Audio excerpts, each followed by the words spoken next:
Human upat ka dekada, nahibalik na sa Nuestra Señora de Patrocinio Maria Santissima Church sa Bolhoon, Cebu ang nawagtang nga mga pulpit panels. Kauban nato karon live gikan sa Cebu City ang atong igsuon nga si Dale Israel. Dale, palihog hatagi mi og mga detalye bahin aning mga karaang pulpit panels. Ang gabi kanimo diha Chiki, nahibalik na gyud sa Subo ang upat ka mga nawala nga pulpit panel sa karaan nga simbahan sa Bolhoon. Sa dakong kalipay kini sa mga taga didto. Nawala kini niadto pang dekada 70 o mga dulag 50 ka tuig na milabay man kini gikawat sa pulpito sa simbahan sa mga wala pa mailhing kawatan. Niabot sa Huwebes sa buntag kuyog sa mga opisyal gikan sa National Museum ang mga antique panels. Gibutang sulod sa karton nga gibukas sa usa ka seremonya sa Archdiocesan Museum sa Cebu City. Si Cebu Governor Gwen Garcia, Cebu Archbishop Jose Palma, Tourism Secretary Cristina Garcia Frasco ug parishioners sa Bolhoon Church misaksi sa pagbukas sa mga panid nga gikonsiderar nga heritage items. Siyempre kami mga Bolhoanon, malipayon kaayo yun na nahihuli ang maong mga panels. Diin dugay na namong gihandom nga mahibalik kini sa among parokya. Ug malipayon kami sa kasing-kasing kay wala namo damha nga mahibalik din nga mga pulpito sa amo ang simbahan.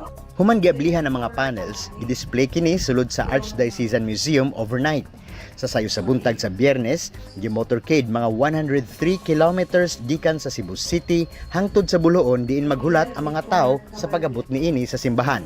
Malipayon sab ang mga opisyal sa Cebu sa pagbalik sa mga panels kay kuno parte kini sa kasaysayan sa pagkarelihiyoso sa mga Cebuanon. Ang mga panels orihinal nga anaa sa simbahan sa Patrocinio de Santa Maria Santissima nga gitukod kaniadto pang 1700s. You have always belonged to the Archdiocese of Cebu, physically, emotionally, psychologically, heartfully, kitang tanan, na himong tipik ug kabahin kining mga panid pulpito.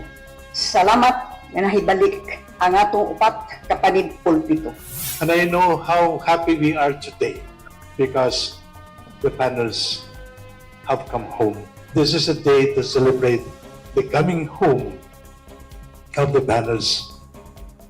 Said simply, I just would like to say, daghan kayong salamat sa tanan mga nitabang nagtampo ug sa mga Bolhoanon nga wa gyud nawaddan og paglaom nga mabalik ang panel sa Bolhoon.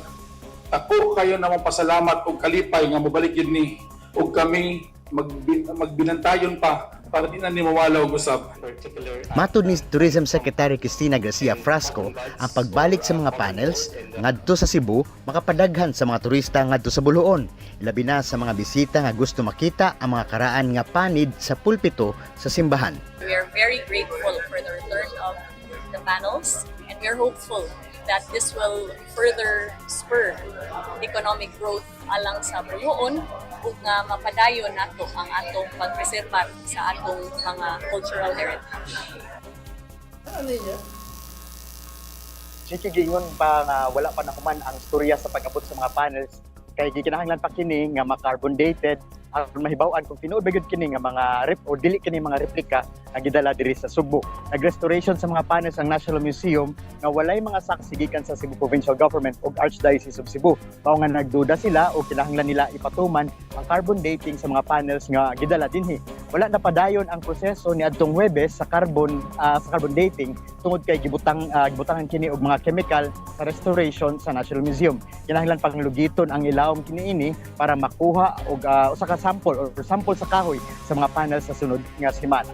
Yang balita balik sa imuha diha Chiki. Pero bisag unsa pa na Dale, makaingon jud kag salamat Ginoo